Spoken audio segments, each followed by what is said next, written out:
Bonjour à tous. Les mois d'octobre et novembre sont propices aux diverses célébrations. Vous avez entendu parler d'équinoxe d'automne, vous avez entendu parler d'Halloween, de Toussaint, de Fête des Morts. Je voulais faire une petite vidéo pour remettre un petit peu tout ça dans le contexte, pour vraiment vous donner les bonnes dates de chacune des fêtes, vous rappeler à quoi elles correspondent, vous donner aussi quelques exemples de célébrations dans le monde aussi, et pour faire un petit peu le tri dans toutes les croyances. Donc en fait, les festivités peuvent commencer entre le 20 et le 23 septembre avec l'équinoxe d'automne appelé aussi le sabbat de Mabon. Mabon, en fait, étymologiquement, c'est le nom druidique d'Alban Elfed qui signifie lumière de l'eau ou lumière de rivage. Donc en fait, on peut aussi l'appeler le festin d'Avalon. Donc en fait, concrètement, c'est la deuxième récolte au niveau du calendrier. Et on va exprimer sa gratitude à ce moment-là. Qu'est-ce que j'ai récolté dans le dernier cycle? Comment je peux me préparer à l'introspection qu'annonce l'hiver qui arrive? Et quelles seront les choses à travailler et quelles seront les premières graines à semer? En fait, je parlais de festin d'Avalon. Étymologiquement, on a aval qui signifie pommier et on a avalon qui signifie donc terre des pommiers. Donc en fait, vous l'avez compris, c'est la deuxième récolte qui résonne lors des festivités du sabbat de Mabon. Donc là, on remercie la terre-mère pour la nourriture et l'abondance des récoltes, mais également pour tous les sacrifices qui y sont liés. Donc en fait, cette fête de l'équinoxe, on peut la relier à un point de vue spirituel, c'est-à-dire qu'on peut remercier pour les épreuves qui se sont présentées sur notre chemin, les épreuves que l'on a surmontées ou que nous sommes encore en train de surmonter. On remercie, on est dans la gratitude pour tout ce qu'on a récolté, des nouvelles rencontres, des expériences, peu importe. On est dans la gratitude par rapport à ça, par rapport aux récoltes aussi bien bonnes que, entre guillemets, mauvaises, tous les sacrifices. Et donc, comme je vous expliquais, on se prépare à ce moment-là à se plonger en nous, à se plonger dans une introspection, faire le bilan de tout ça, se demander finalement qu'est-ce que tout ça, ça nous a apporté, où est-ce qu'on en est pour pouvoir repartir ensuite dans de nouveaux projets et dans de nouvelles récoltes. Donc voilà, on commence les festivités entre le 20 et le 23 septembre. Ensuite vient le 31 octobre avec la fameuse fête que tout le monde connaît, la fête d'Halloween. Alors qu'est-ce que c'est? En fait, Halloween, donc, qui est le terme français européen, c'est une fête folklorique et païenne traditionnelle qui est originaire des îles anglo-celtes, qui est célébrée donc dans la soirée du 31 octobre, qui est la veille de la fête catholique de la Toussaint. On y viendra juste après. Donc son nom en fait vient de la contraction anglaise de All Hallows Even, qui signifie The Eve of the Hallow, et qui peut se traduire comme la veille de tous les saints ou la veillée de la Toussaint. Vous excuserez mon accent. Aujourd'hui, Halloween est principalement fêté en Irlande, en Grande-Bretagne, aux États-Unis, au Canada, en Australie et en Nouvelle-Zélande, et dans des proportions moindres dans les autres pays. La tradition la plus commune, c'est que les enfants se déguisent pour aller récolter des bonbons. Ils se déguisent dans des costumes effrayants, c'est un petit peu le but. Les fantômes, les sorcières, les monstres, tout y passe, les vampires. On va sonner aux portes et on peut dire cette fameuse phrase « des bonbons ou un sort » ou alors « trick or treat » pour la version anglaise. La soirée peut également être marquée par des feux de joie, des feux d'artifice, des jeux d'enfants, des lectures de contes horrifiques, des poèmes d'Halloween, des diffusions de films d'horreur, mais aussi par des messes anticipées, vu que cette fête a aussi une composante religieuse. Donc si vous ne saviez pas comment fêter Halloween, eh bien ça vous a peut-être donné quelques idées.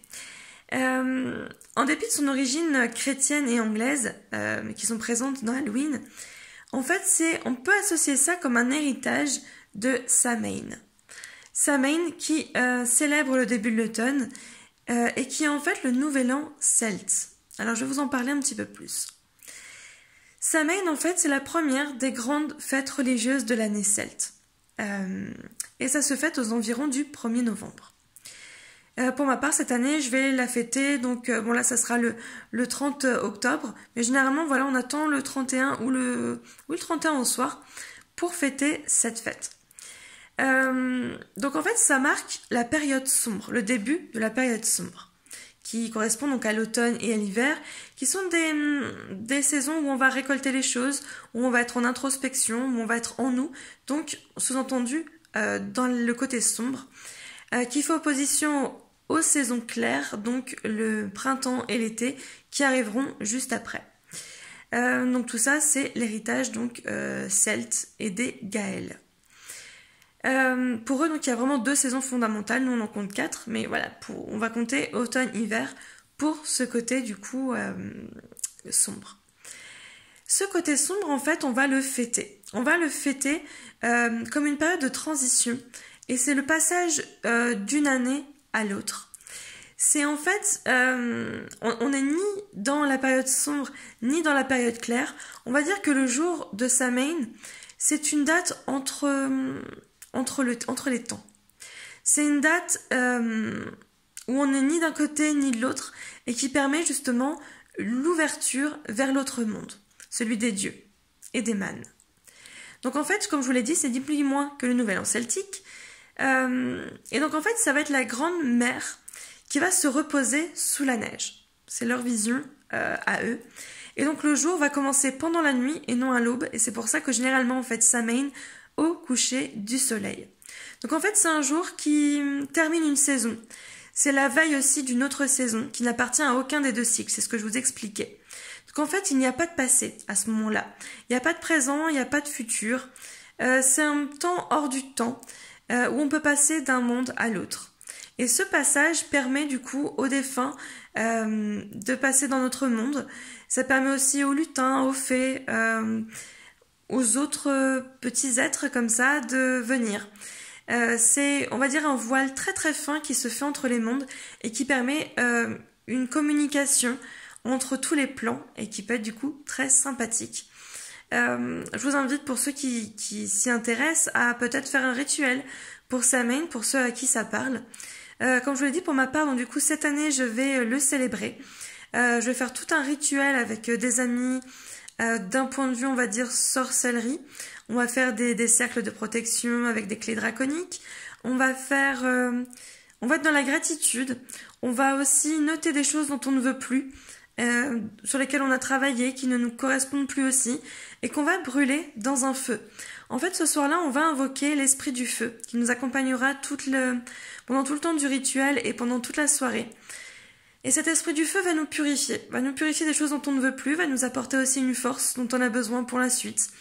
On va célébrer les personnes qui nous entourent, on va être dans la gratitude de ce qu'on a, de ce qu'on est, de qui on est, d'où on est. Et puis on va festoyer par la suite autour de ce feu pour le remercier. Donc ça, c'est une technique. Si vous en avez d'autres, si vous souhaitez célébrer Samhain d'une autre façon, n'hésitez pas à m'en parler également, ça peut être très intéressant. Je vous enverrai des petites photos de cette soirée pour faire écho du coup à cette vidéo et pour vous montrer un petit peu ce qu'il en est. Après ça, donc, vient le 2 novembre, qui est la fête des morts. Donc en fait, non, la fête des morts n'est pas le 31 octobre, mais plutôt est célébrée le 2 novembre. Alors, pour des questions de facilité, en Belgique, en France, on va plutôt le fêter le 1er novembre, mais dites-vous que la date, on va dire, officielle, c'est le 2. La fête des morts, donc, c'est un rituel qui est pratiqué dans de nombreuses cultures, de nombreuses religions, qui va consacrer un ou plusieurs jours fériés à la commémoration des défunts. La fête des morts, ou appelée aussi El Dia de los Muertos,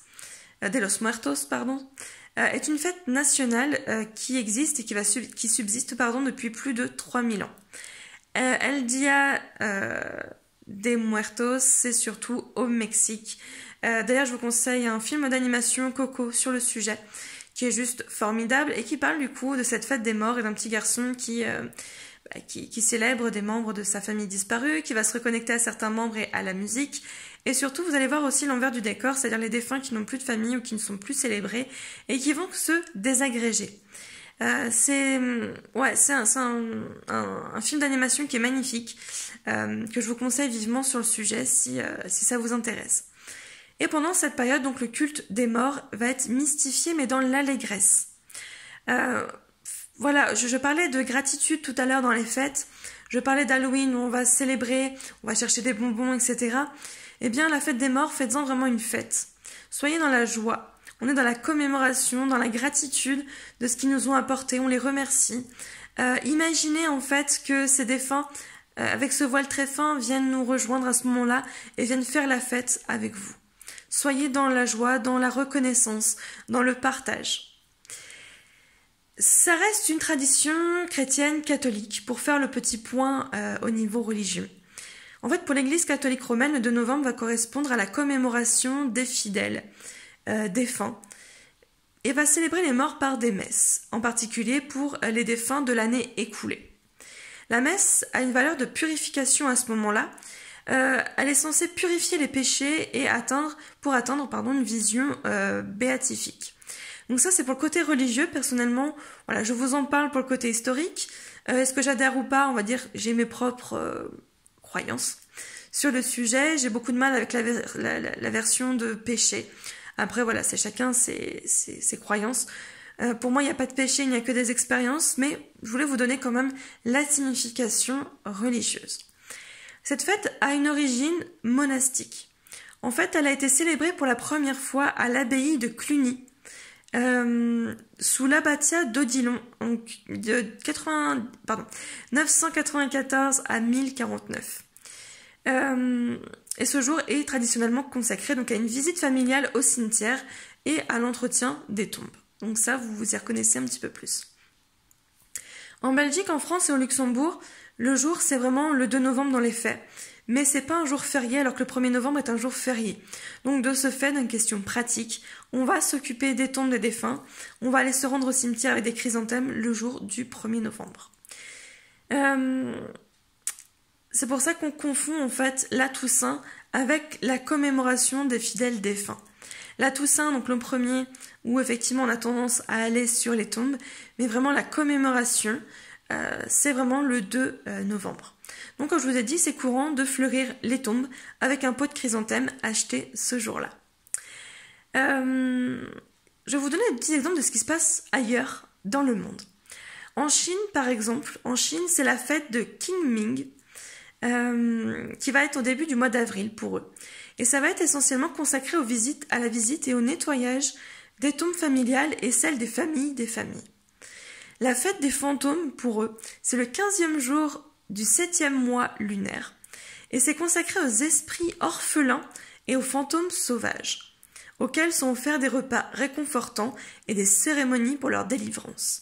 C'est ce qu'on appellerait communément des cérémonies de passage d'âme, où on va commémorer ces fantômes sauvages, ces esprits orphelins, qui sont restés peut-être dans l'entre-deux et qui ont besoin d'un coup de main. En référence au film d'animation Coco, je vous ai dit que les âmes se désagrégeaient. Et bien en fait, quand on arrête de penser à quelque chose, quand on arrête de le célébrer, ça perd en énergie, ça perd en importance. Et du coup, cette fête, la fête des fantômes en Chine, permet de se souvenir de toutes ces personnes qui n'ont plus de famille, à qui on ne pense plus, pour les célébrer et leur rendre hommage et peut-être les aider dans leur ascension dans la lumière. Je trouve ce principe formidable et si vous en avez envie, pourquoi pas faire également la même chose. Au Népal, c'est le Gai Jatra. Alors, excusez-moi encore pour l'accent si je l'exprime mal. C'est la fête des vaches. Et chaque famille qui a perdu un membre ou plusieurs membres dans l'année précédente va construire un guet qui va être constitué de branches de bambou, de décorations en papier, de vêtements et de portraits des défunts. Ce guet un peu pour symboliser aussi le passage de l'autre côté. Et en Corée, pour terminer avec ça, c'est la fête des récoltes, donc toujours pour faire le lien avec finalement Mabon chez nous et puis les récoltes, Samhain, etc. Eux, c'est Chuseok, la fête des récoltes, qui est le 15e jour du 8e mois du calendrier lunaire coréen. Et les familles vont retourner en fait sur les terres de leurs ancêtres et célébrer une messe d'anniversaire en leur honneur. Donc voilà un petit peu les fêtes, les célébrations que vous pouvez trouver à partir de fin septembre jusqu'à début novembre, qui tournent globalement autour des défunts, autour du deuil, autour de la fin de quelque chose et à la récolte d'autre chose. J'espère que cette vidéo vous a plu. Je vous invite peut-être à m'exprimer comment vous allez fêter ces fêtes. Qu'est-ce que vous faites habituellement? Quelles étaient vos croyances? Quelles sont du coup vos croyances, peut-être nouvelles?